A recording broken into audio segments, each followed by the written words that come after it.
Good morning, Parkside. How are you this morning? Good. Hearing a little bit of feedback. Well, I'm glad you're in the house of the Lord today. And those of you that are online watching, we're glad you're with us this morning. We know we have some family and friends watching, and so we're so glad that you're with us. We have family in Oregon watching this morning, and from San Diego, and so we're just happy to see all your faces online this morning.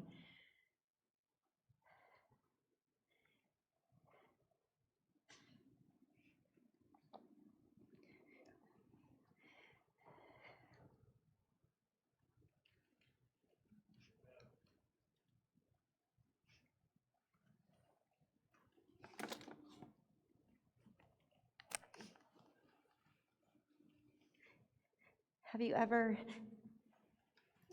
been so moved by worship that it somehow penetrates your heart and your spirit and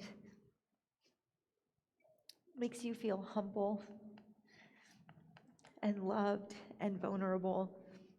And so when you have that worship song and it says, "Here's my heart, Lord. Here's my heart this week and all that it's carrying. Here's my heart." There's a lot of people that are hurting, not feeling well, in the waiting room of test results, making decisions on churches to go to where they can be closer and connect and thrive. And those things affect us as a family. And so we just give our heart, Lord, today and all that it's carrying.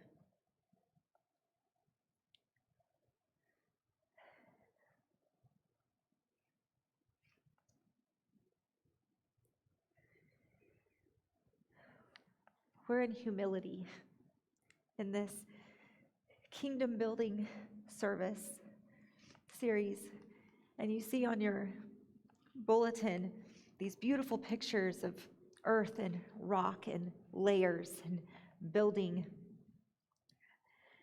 And so this morning we're going to talk about humility and how that is a part of kingdom building. We are in football season. We know today the Chiefs are playing the 49ers, and it's cutthroat football today because the winners of each game go to Super Bowl. And that's a serious thing on Sundays at my house, just so you know. So serious, we don't even cook, we order pizza. But Roger Staubach, who led the Dallas Cowboys to a Super Bowl victory in 1971, admitted that his position as quarterback, who didn't call his own signals, was a source of trial for him. He didn't get to call the plays. He didn't get to make the decision when he was out on the field. And it caused him trial and strife within him. But Coach Landry sent him out every single time with his play as the coach, the one he called. And so he told Roger when to pass and when to run, and only in emergency situations could he change the play. Even though Roger considered Coach Landry to have great genius mind when it came to football strategy, pride said that he should be able to run his own play. I mean, he is the quarterback of the Dallas Cowboys. Roger had a decision to make. Would he allow pride to rule his life and ignore his coach, making himself the star, which I thought by being the QB, you're automatically the star? Or would he listen to the coach and do what he wanted?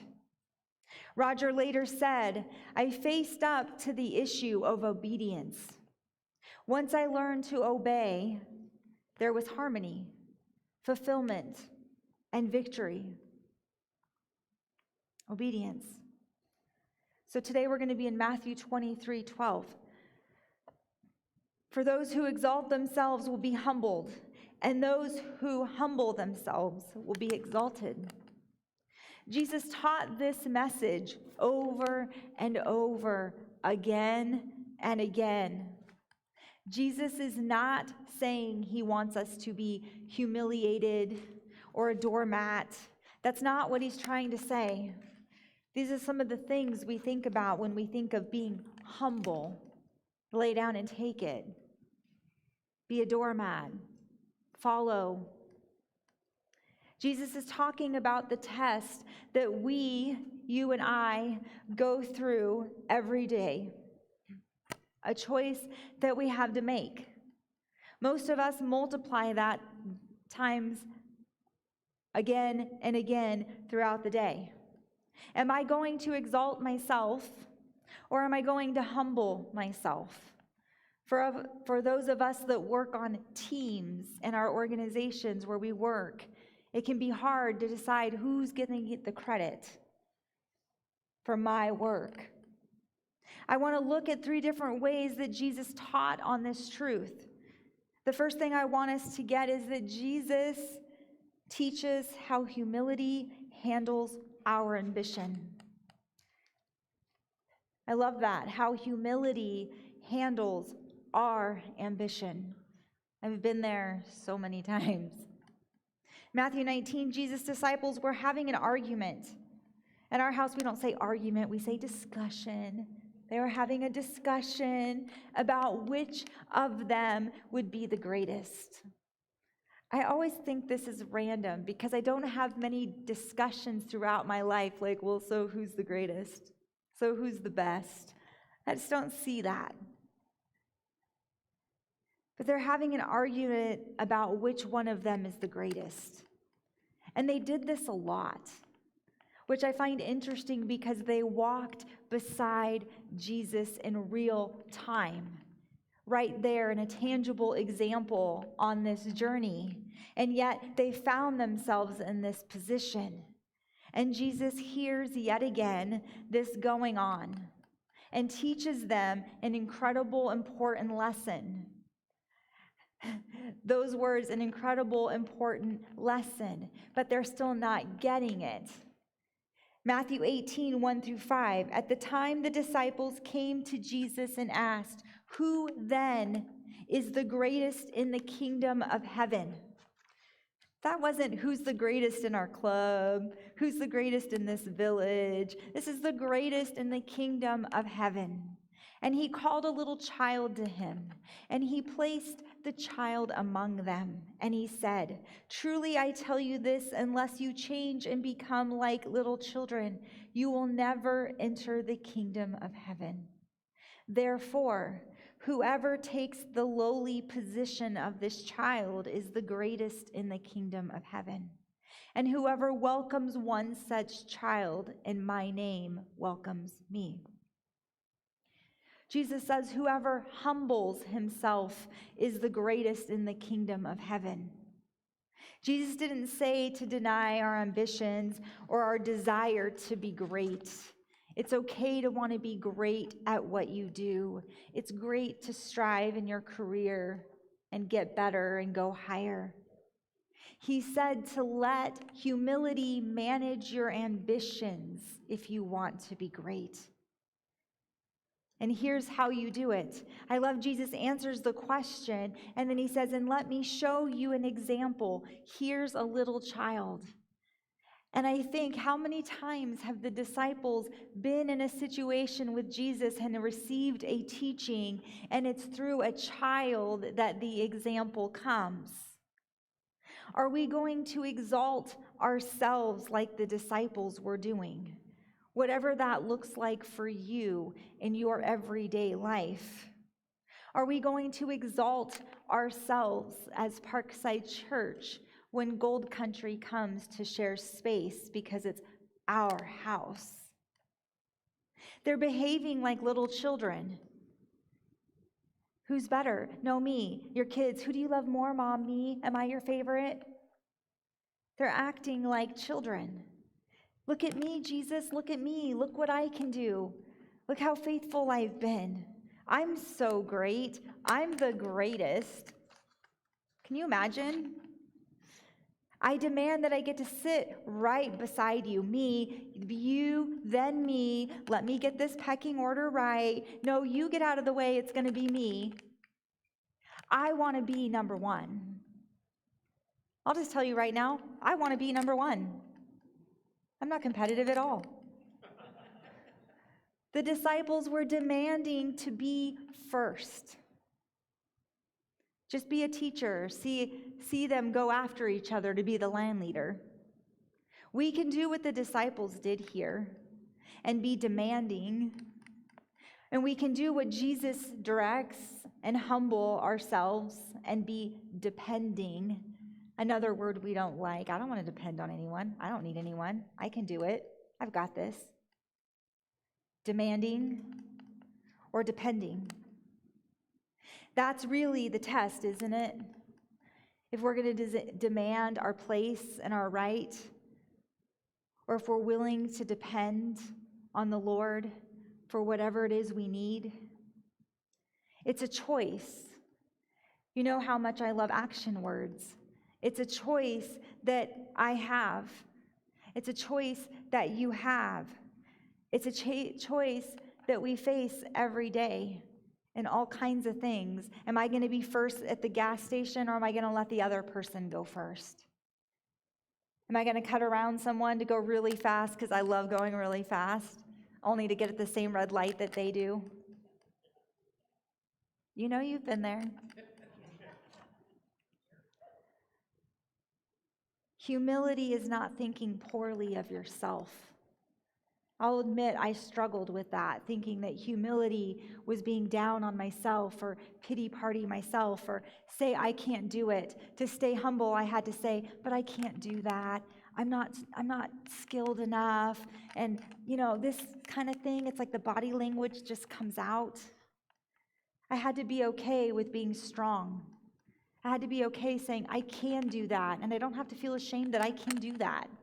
And I don't have to be ashamed when I say that I can't do something, because there's more that I can't do probably than I can do. When we choose to walk in humility, we can trust that God is in control. Another word I don't like, someone else having control. That's vulnerable. That's uncomfortable. But we can trust that God is in control. God is in control in our lives, and God is in control when we serve others. That's what I like about serving. When you're in high school and you take the test, it's supposed to tell you your ideal career. I'll just start out with, Pastor wasn't on it. It said an RN. And I'm like, needles, bodily fluids, this test is wrong. We get the opportunity as Parkside Church, we get the opportunity to serve others. We get to serve others by opening up our building to Placer High School soccer, to PCEL students doing homework, trying to learn to break cycles in their families, to get to high school, to go to college. We get the opportunity to join Heartbeats with another church and serve the community even bigger, deeper, and wider when we let God control His church, which is us.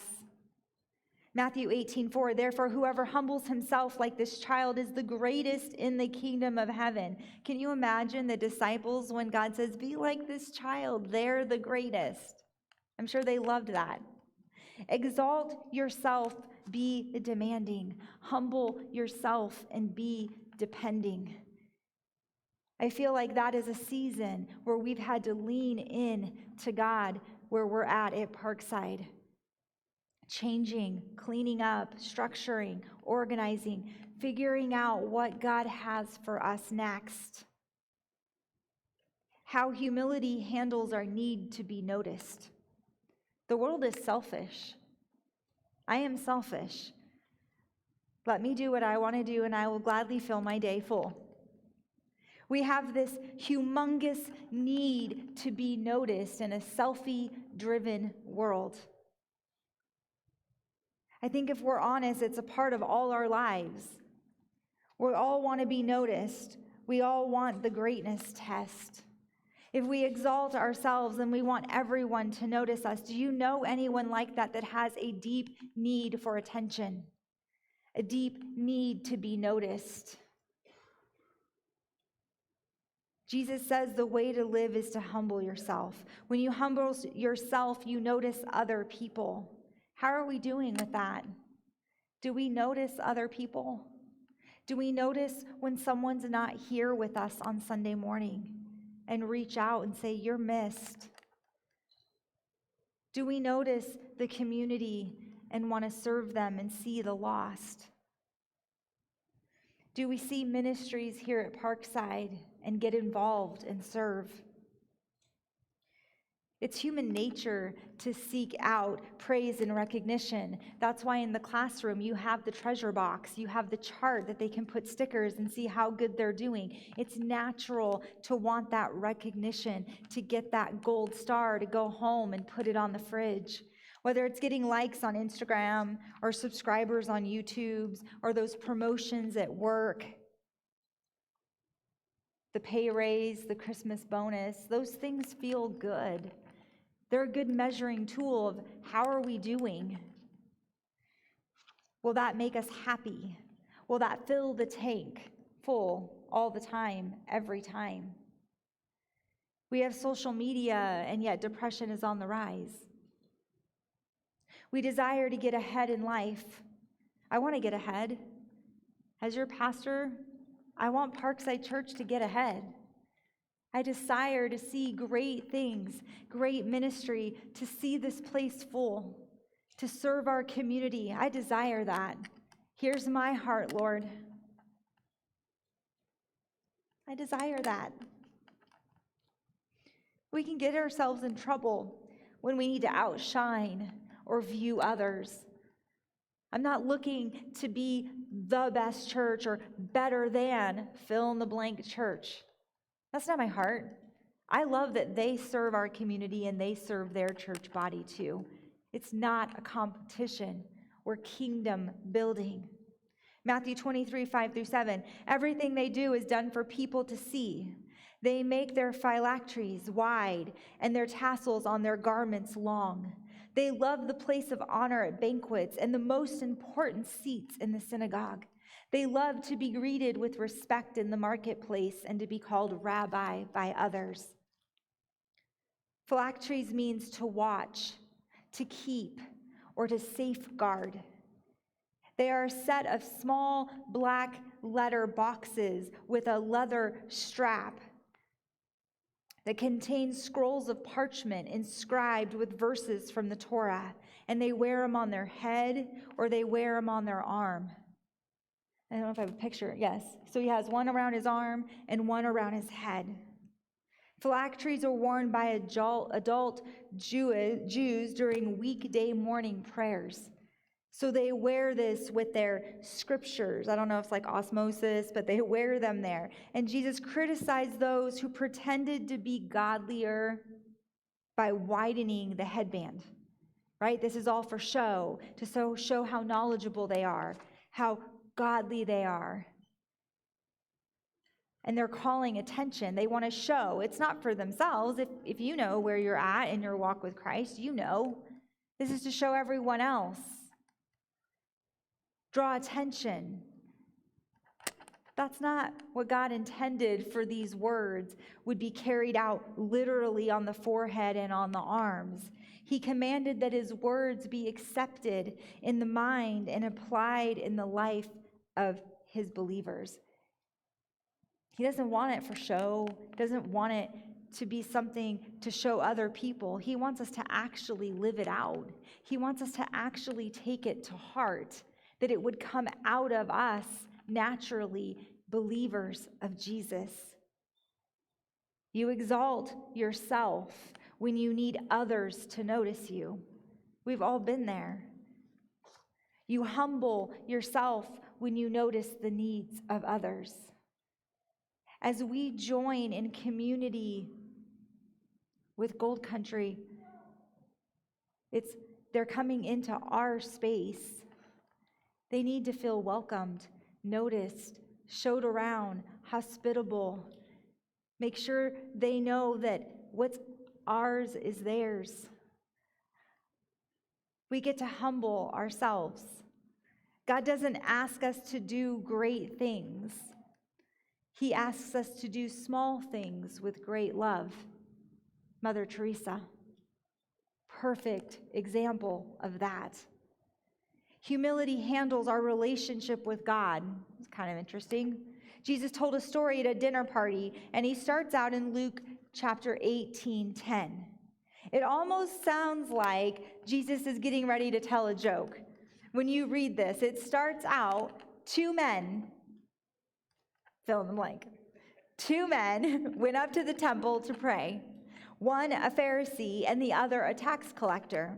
The Pharisee stood by himself and prayed, God, thank you that I am not like other people, robbers, evildoers, adulterers, or even like this tax collector.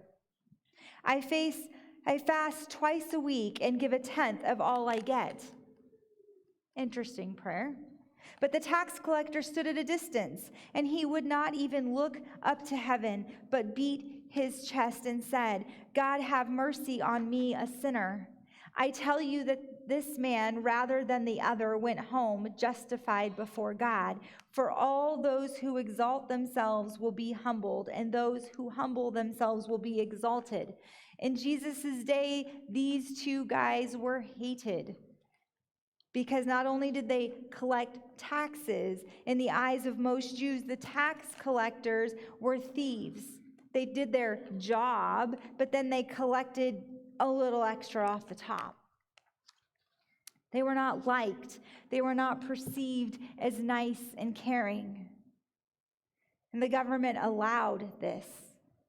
So where do you go up to complain, to seek restitution? They became rich, but they were social outcasts.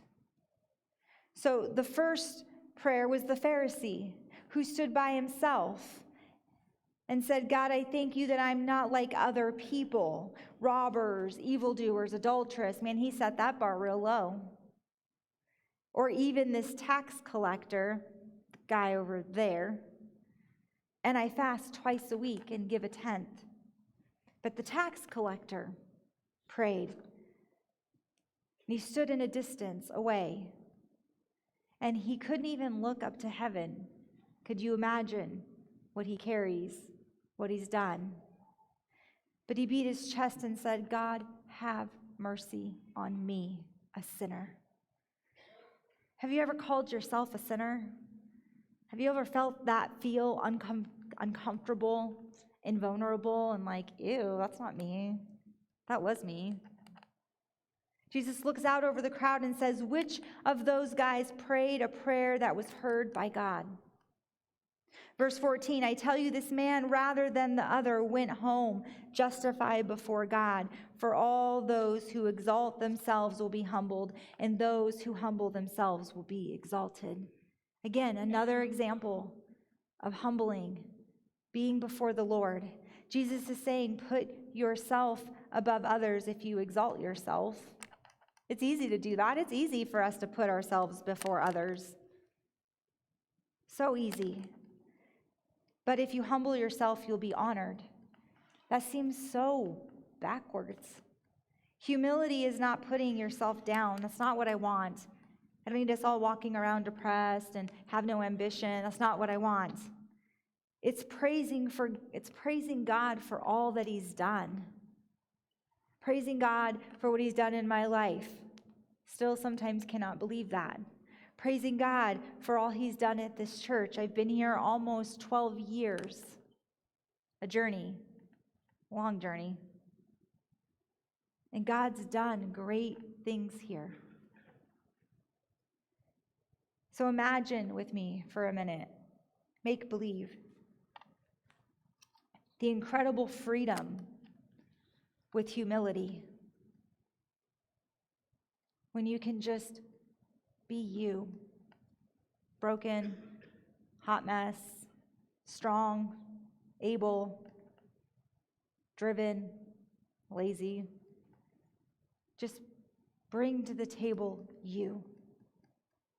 And be free from trying to be noticed. Free from worry, a lot to worry about. Free from the need to be at the high table, the title, the status, be acknowledged. Free to trust God and live out His ambition. Do you stop? Do you sit still? Do you ask the Lord the bold question, Lord, what is your ambition? Lord, what is your dream? What is your goal? What is your plan for Parkside? Ask boldly. And then with courage say, Lord, put me in. Where do I serve? Where do I wash feet? Where do I vacuum? Where do I pick up the plunger from last week?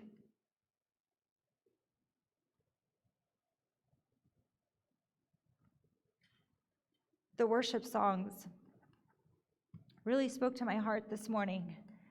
This sense of, here is my heart, Lord. Speak what is true. Be humble. Lord, you've called us. And I sit and I process. And I'm like, Lord, I want to live out your ambition. I want to live out what you've called me to do. But right now it just seems really hard. And I want stuff to stop being hard. But I want the freedom to trust God. So you surrender it. And you say, it's a hard day. And we surrender it. So today, God, I say, as the pastor of this church, I humble myself for all the things I want, and that I want them right now. I want to be a part of your kingdom building. And I want us to look different from the world, not because we just shared spaces and it's something shiny and it's something no one's done or very little have done it. I want it to exalt you because it's going to build your kingdom. And it's going to bring two church families together to serve you and exalt you and serve your community. And I want to trust that that's going to be something really awesome. I want to look different, not so we can look different and be some kind of billboard. I want us to look different because I want God's kingdom to be built by more people, more churches, more unifying, more ministry being done. So we see it as one kingdom. Gold Country and Parkside Church are not combining to be a bigger kingdom in Auburn. Oh, we're doing it to be a bigger kingdom for God.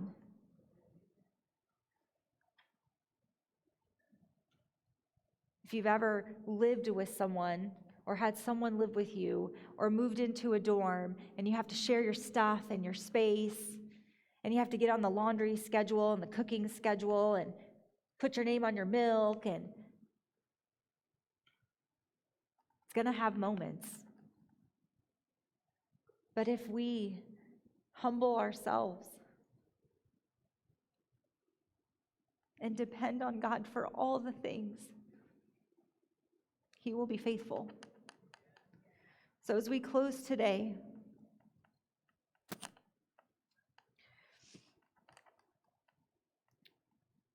we just gather in prayer where we are, and we gather in prayer with Gold Country where they are, and we pray as one body. Lord, I just thank you so much for your faithfulness. You are so faithful, and your timing is always on time. Lord, I just pray for our church body this morning, for people who are in the waiting room, for people that are hurting, people feeling broken, people facing divorce, surgeries, feeling lost, for people that are saying, Lord, give me purpose, for families that you are finding them new church homes closer to their homes where they can thrive and get fully involved. Lord, what a blessing in how you work and how you answer prayer. Lord, I pray for Gold Country this morning in their service and in their ministries, and for them as they're getting ready to join here in our shared space. Lord, I pray that you prepare our hearts, not just the leadership, but the hearts of their congregation and the hearts of our congregation, that we would trust you and we would want to be kingdom builders with you, and that we would join forces in unity to be used by you. And when trials come, that we would count it pure joy so that we could grow with perseverance and continue to be used by you. Count it pure joy. We give you all the glory. And we give you all the praise. And we are humbled and in awe that you want to use us to be your servants. In Jesus' name, amen. Have a fabulous week, Parkside.